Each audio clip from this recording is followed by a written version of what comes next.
looks like there is a war. And if you don't know what I'm talking about, there is this video that is surfaced here of Prophet Makandiwa's spiritual son. You guys remember Chari being confronted. Now, let's go back to that particular clip that I showed you there. You can do that particular jazz that goes on over there. And so, you're wondering, Ricky, what's going on here? Leadershipings, being a child does it pay. So, Prophet Makandiwa, as it said, spiritual son, Evidence Chari. If you guys know Evidence Chari, you will know that he is one of the close ones that you might actually see near Prophet Makandiwa. Evidence Chari, some of us didn't even know him until he had done some videos and there was some audios going to and fro. He was with the spiritual son. He was with the brother-in-law of Bushiri at one point, that they were doing some collaboration, church ministry stuff and all that. And then he kind of phased out. There was some time when he was also, there were videos claiming that he had been faking miracles in his church. So now, this particular issue now, that is arisen.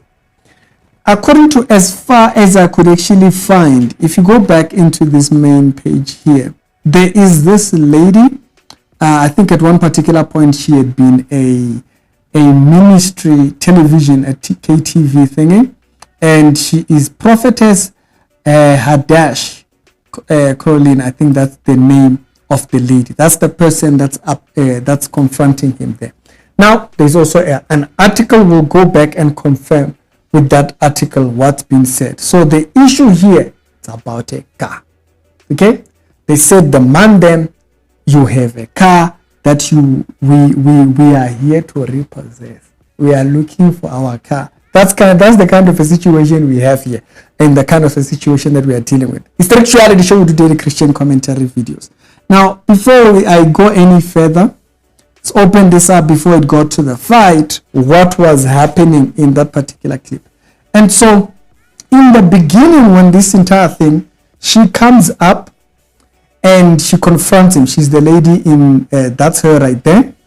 She was saying that, a car, it's been over a year and she has not gotten anything. And I think he goes to greet the elderly lady there. And then he calls her out. He calls her to the side. He was kind of almost avoiding the cameras, or he was concerned about the recording. He wasn't concerned about answering the issues about the car. So they go up close to him and they start questioning him on where is the matter of the car. Man, them, you had my issues, so we are here to demand, make a demand. Now, at one point when they were actually discussing or communicating, as the article will show in a little bit, it does come to it that she had actually come she had come with people. And evidence here, you can see him even pointing out the camera saying, why now do you call cameras now? What is the cameras? Cameras were saved. Otherwise, if we're just talking about it, people will think it's a lie, it's not there. Here, he tries to actually leave, and one of these guys that I said looks like it's a bodyguard aside there. I'm going to cut that out so that we are safe. Okay? It becomes a whole mess. Like, it just becomes too much, and there's a lot of up and down, pushing, shoving. Chari was actually the first one to push the other gentleman who had come with the lady. So the issue that's been raised here is that this is about a car.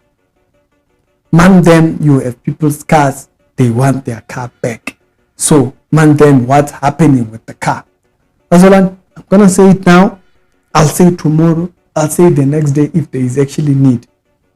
A lot of these individuals who are supposedly masquerading as preachers or as prophets have agendas of their own. They've elevated themselves to a position where many people don't even ask anymore.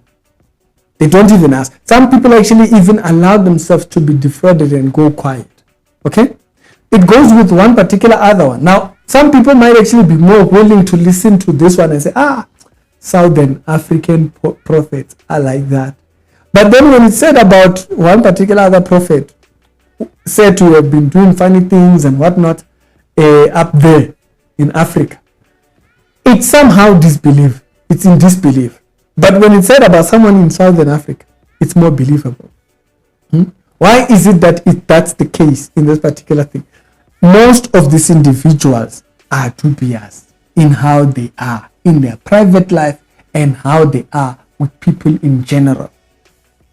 That's why I always say use the Bible to determine whether you are listening to the truth, because most of these people, they will actually give it away that they don't have the intention of the truth by how they speak. When you listen to them, you can hear that this person sounds like he's distant to the truth. A lot of them, you listen to their doctrine, it will tell you this person has no God in them. Their doctrine tells you that they only serve themselves. The Bible says they serve their own belly. There is such a thing. But me and you are too human to realize that there's peoples like Chari out here who are out here doing the most. You see that particular story there of this person who is there looking for their property. The person must be the one who's wrong. There is other ways to justifying it. It's never dealt with. Wait, what exactly is the issue? The victims are always the ones to blame. The victims are the ones who get shoved under the water in hopes to keep the false prophet's head above the waters. So they shove the victims under the water, they elevate them and them. A lot of these individuals don't know God. You actually know more than them. You are actually more interested in God than them. Most of these individuals are dubious in the way they are, even in their private life. That's why most people, you'll hear people who have been next to this prophet, you'll hear them saying, they declare a fast and then they will be eating there.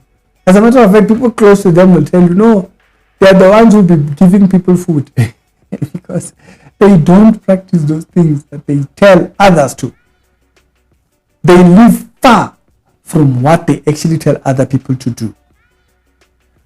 The only thing we are here to do to say, look at the fruit that comes out from these individuals. The doctrine is the first line of discernment. Okay? Because doctrine tells you, because you see, you can read, get it, and then you are able to see, but something is wrong here. Something does not align. And once you hear someone saying something that does not align, you must know he has adopted his own. Distance yourself. Because what ends up coming, it's things like this. And I hope the warning is clear. If you are following there, follow knowing. It's Ricky with